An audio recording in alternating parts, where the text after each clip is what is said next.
Hello, I'm Ron Cabrera. I represent the new e-learning platform CourseHop. CourseHop is a space where both instructors and students can work together to create amazing online courses and to develop some incredible future careers. Today I'll be looking on how the platform works, the dashboards of the platform, and how you too can create an online course to become an instructor yourself. Once you've found CourseHop, this is what you'll see. You will see the CourseHop homepage. To start creating courses on this platform, what the first thing you need to do is register as an instructor. And what this will do is open up all the features that you need to start creating your online courses and the analytics behind it. This is totally free to become an instructor on CourseHop. Once you've signed in, you will start seeing a GUI on the top right. And these are the features that we do have on CourseHop, but to best explain it, you may as well just press the dashboard to see the whole thing like this. Once you're on the dashboard, what you can see is the instructor features. This spans from the analytics, which are the progression of your courses, how many courses you've done, your students, your reviews. You can see your earnings, your statements, and you can also export all of this information to CSV format. This is a new instructor as a test, so this won't have any information, but as you start creating courses, you'll start getting the analytics. We can also create certificates. So these certificates are for when a student finishes your course.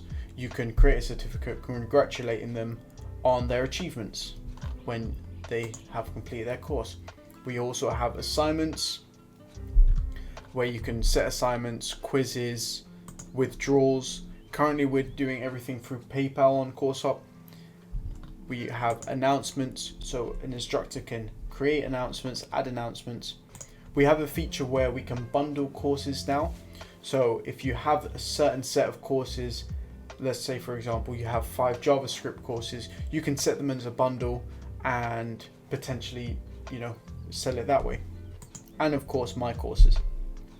But for now we will look at the dashboard and we will see that we can set a profile, set your bio, set your name, your username, etc. Now that we've got our profile complete, the next thing we need to do is actually create a course for our students.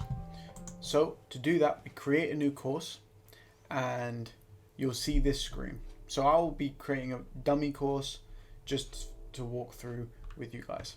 So first of all, you make your course title, and in this example, I'll do a JavaScript course. So JavaScript course.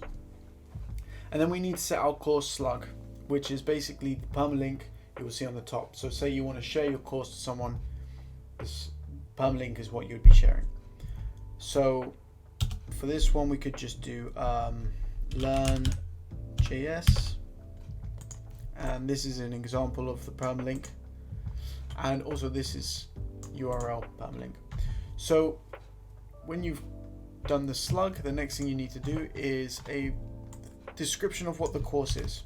So on this one, we will put a generic description, but for yours, I assume you'll be putting a bit more effort into this, but this would be my description, a very brief overview of what the course is about. So we can set the maximum number of students. In this, I want to put 0 because I want no limits of students. We can put the difficulty level, and for this one, I'll put beginner. The enrollment expiration.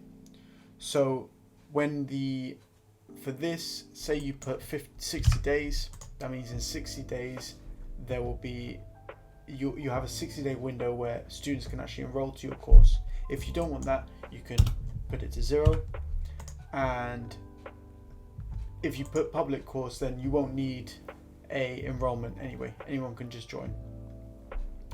So Q&A, so you can enable Q&A in your courses. We recommend allowing Q&As because it gives a space where students can ask questions to the instructors, and the instructors can see the questions and answer the questions. So it's just a nice way for the students and the instructors to talk together. So we also have a category, so when you're searching for a course you can search by categories, and for this one we'll do IT and software. If you do find that you can't find a category of your course, you can't choose a category that aligns with your course, please email the contact us page. So to find that page you can just go to CourseHop website home and contact us, and just send your name, your email, subject and your message, or just email info@CourseHop and just ask if we can add your category, and I'm happy to do so if I see it valid. So please do that. You can then set your course price, so you can have it as free, you can have it as paid, and you can put as much as you feel is necessary. And if you want a discounted price, you can set your discounted price here. For this one, I'm going to put it as free. You also will have to put the your thumbnail. So the thumbnail will be what the people see when they open your course. That's just the thumbnail. And you can put an intro video. So the intro video will just be an introduction of what the course is, and we use Vimeo. So the way we use it is you do your videos in Vimeo and you just copy the URL in CourseHop, and we will display the video in CourseHop. You can also use YouTube. If you have your videos on YouTube, you can just copy the URL on CourseHop and we will display those videos in CourseHop. So now the actual course builder. So we can create topics. So let's say the first topic is coding, and we can put a generic topic description. In this case, in your case, I assume you're doing more. So in each topic you will have lessons, quizzes, assignments, and you can also import quizzes. So let's do lesson 1. And module 1 will be this. You can also again upload images for each lesson. Each lesson you can have a video. So in this case, lesson 1, we will talk about what is JavaScript, and in the video you will just say what is JavaScript, or whatever it is, whatever it will be. And again, we're using Vimeo or YouTube for these, and all you have to do is put your Vimeo URL and paste it in here, and it should update. We also have exercise files. So if there's other files, exercise files you want to add, here is the attachment. And you can also enable course preview, which basically means when someone's looking at your course, they haven't bought your course, they can preview this lesson. So if you don't want them to preview this lesson, just leave that unticked. And we can do that as many times. So let's just say lesson 2, lesson 3.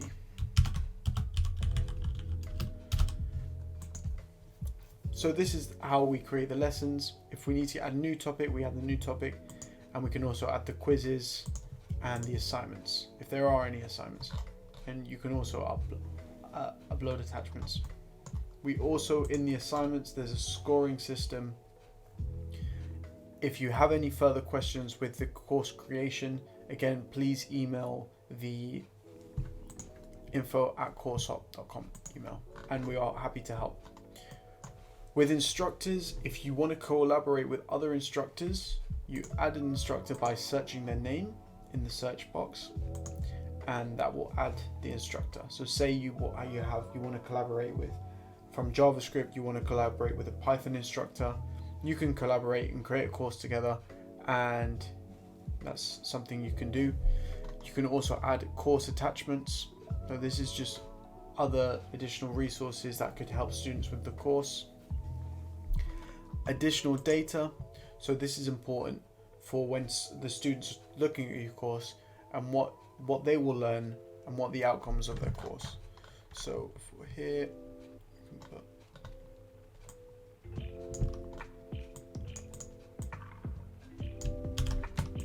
they will learn. I will put generic, but in your case you probably would put more sophisticated answers. Targeted audience, what is your target audience? In my case, I'm looking for IT students, university students learning JavaScript, etc. You can also set the total course duration. If it's a longer course, it could be up to as many hours as you want. I mean, for this one, I'll put 40 hours, 30 minutes. So materials included, so you can list all the assets that you provide to your students. So when they look at your course, they can see how much you provide. So in this case, I would have provided videos, assignment, attachments, etc. If you're providing resources, feel free to put it in the materials included, because it just adds another level to your course itself. And then the requirements, instructions, again, if there's any requirements or special instructions for your students they need to know before the course, put it in here and they'll know those instructions. So say for example you're doing a security ISO 27001 course, your requirements is to, have the ISO 27001 standard, and you would probably put that as an attachment itself. So that's one thing. We also have course tags, another way where students can find your course. If you also can't find a tag which relates to your course, send us an email or contact us and we will happily put that in for you, because every course is different. We also have course prerequisites. If you are doing a bundle deal where you've got, let's say, expert course, an intermediate course and a beginner course, and you want your students to do the beginner course first, then the medium, then the expert, you could put it as the beginner as a prerequisite as both of them, and then the medium as a prerequisite as the hard, because then it adds layers to your course bundle. And finally, you can add your certification template. So in your profile you can actually create your own certificates, but if you don't, you can always use a template that's provided. And to do this, you can preview it, and if you like it, you can use this template. So when the student finishes the course, they can actually get that certification and the congratulations. So you can save it as a draft, and to see the course itself, you can do a preview, and this would be the course. When reviewing your course, just make sure that you're happy with all the information you're giving about the course, what you will learn, the course content, any further information you want to give. Just make sure you're happy with it. And when you are happy with it, the next thing you do is you want to submit it. So to submit, you just go back to the dashboard page where you create all the course information and you press submit. When you submit the course, that will go to a member of the team which will review your submission. If they're happy with your course content, then that will be accepted, and that course will then be available on the website itself. Congratulations on creating your first course on CourseHop. I hope this video helped you understand how the platform works and how to put your courses on the platform. If you've got any further questions, please feel free to email us and follow us on our social medias, which will be linked in the course description or in the video below. And from me, that will be all. So take care.